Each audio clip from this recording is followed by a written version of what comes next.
In the following figure, OABC is a square. OABC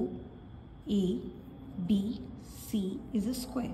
हाँ, ये rectangle मुझसे बन गया है, बट एक्चुअल में ये क्या है, एक स्क्वायर है. एक सर्कल ड्रॉ किया गया है with centre O, which meets OC at P and OA at Q. तो एक ढंग ये हो गया मेरा स्क्वायर, जिसका नाम क्या है, OABC. तो एक सर्कल यहाँ से मैंने ड्रॉ किया.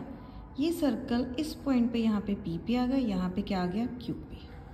ओके, तो हमने क्या प्रूव करना है, ट्राइंगल OPA. ट्राइंगल OPA ये तभी बनेगी अगर मैं इसको ज्वाइन करूँगी. ये वाले किसके कॉन्ग्रुएंट है, ट्राइंगल OQC के. तो यहाँ पे भी ये ज्वाइन करना पड़ेगा, इसको कॉन्ग्रुएंट करना है. फिर करना है ट्राइंगल BPC को, मतलब इसको इससे जोड़ना पड़ेगा.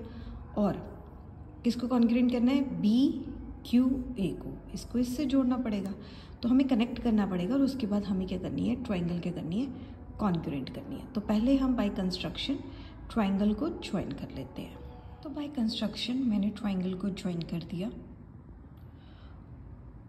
P को Q से कनेक्ट किए, C को Q से कनेक्ट किया है, P को A से कनेक्ट किया है, B को P से कनेक्ट किया है और B को Q से कनेक्ट किया, ताकि मेरे पास ये क्या आ जाए, ट्राइंगल्स. तो पहले मुझे क्या दिया गया है कि मुझे ट्राइंगल OPA को किसके कॉन्ग्रुएंट करना है, मुझे OQC के. तो इनकी कॉन्ग्रुएंट करने के लिए मैं पहले इन ट्राइंगल के अंदर जाती हूँ. हम लिखेंगे इन ट्राइंगल, तो मैं लिखूँगी in triangle OPA and triangle OQC. अब इसमें तो कुछ भी कॉमन नहीं आ रहा, मेरे पास कोई भी जो साइड है वो कॉमन नहीं है, तो नहीं तो पता लग जाता है. तो मेरे पास OPA है और OQC है. OPA ये वाली है, ये वाली OP, और एक क्या है, OQC.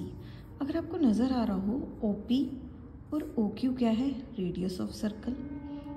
ये एक्चुअली यहाँ पे है Q, तो ये क्या है, रेडियस ऑफ सर्कल. अगर ये सर्कल है, यहाँ के सेंटर से इस पे और यहाँ से इस पे क्या है, रेडियस है. तो मैं लिखूँगी OP is equal to OQ.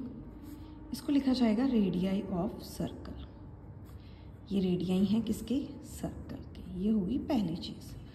और उसके बाद देखो ये वाला एंगल, दैट इज OPA.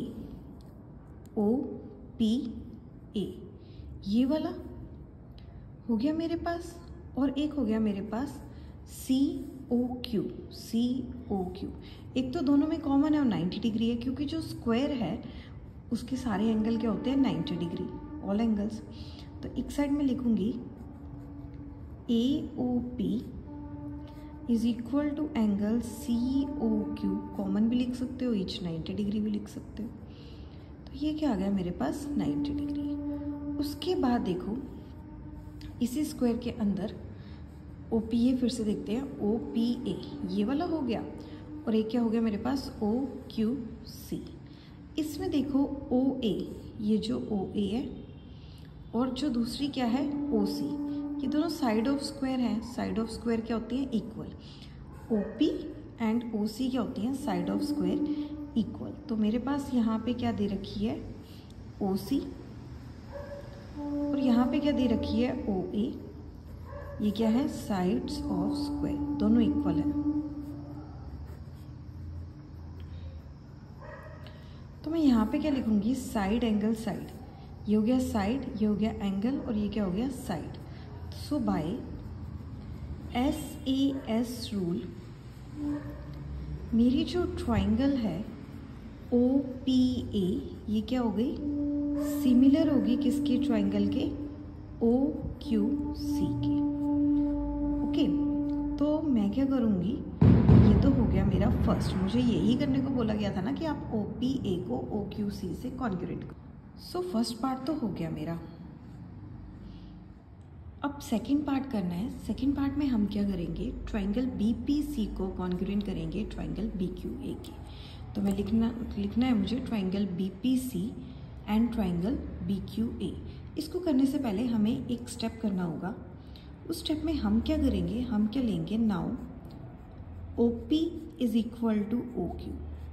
इसको देखो, ये जो OP है ये किसके इक्वल है, OQ के, क्योंकि ये सर्कल का रेडियस है तो ये रेडियस है, ये होंगे आपस में इक्वल।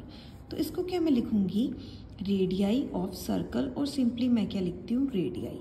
और उसके बाद एक और चीज़ आपको दे रखी है, एंड आपके पास OC है वो किसकी इक्वल है, OA के। ये साइड्स ऑफ द स्क्वायर है, जो साइड होते हैं वो स्क्वायर की। देखो O से लेके C तक अब ये स्क्वायर है, O से लेके A तक ये क्या है, साइड ऑफ द स्क्वायर, तो ये भी मेरे पास इक्वल होगी। तो अब क्या करना है, आपने OC में से OP को माइनस कर देना है। चाहे आप इसको इक्वेशन 1 मान लो और इसको इक्वेशन 2, आपने क्या करना है, सब्ट्रैक्टिंग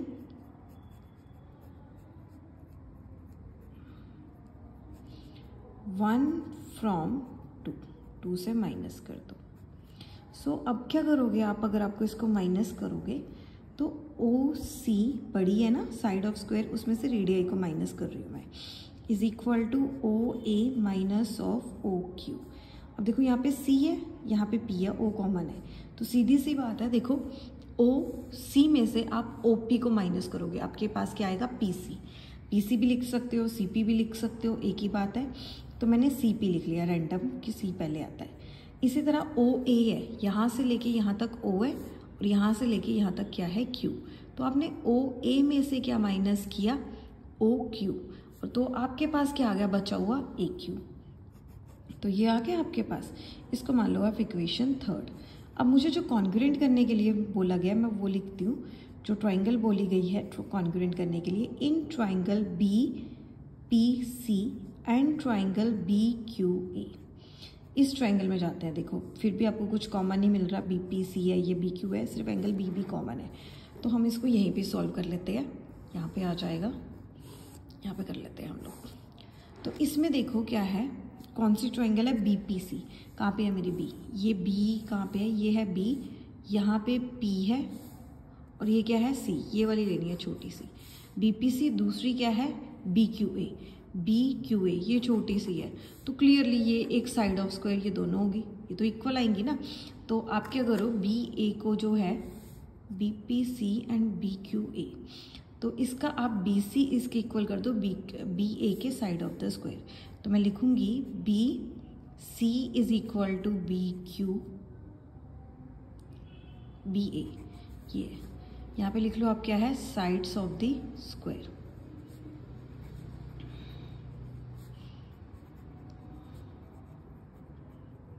तो ये हो गया फर्स्ट साइड, ये मैंने साइड निकाली।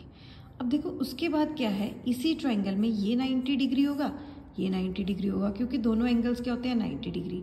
तो ये जो एंगल है इसको लिखोगे आप BCP, यही है ना triangle, is equal to angle BAQ, each 90 degree. ये आ गया ईच 90 डिग्री, ये भी हो गया। अभी आपने एक और चीज़ प्रूव की थी यहाँ पे कि PC किसकी इक्वल है, AQ के, आपने अभी किया था ना। तो यहाँ पे लिख लो PC is equal to AQ। तो आपके पास आया एक साइड, एक क्या आया, एंगल, और फिर से आ गई साइड। सो मैं लिखूँगी बाय SAS रूल, जो ट्राइंगल है आपकी छोटी सी, that is BPC is congruent to triangle BQA। यही चीज़ करनी थी, ये हो गई, हेंस प्रूव्ड।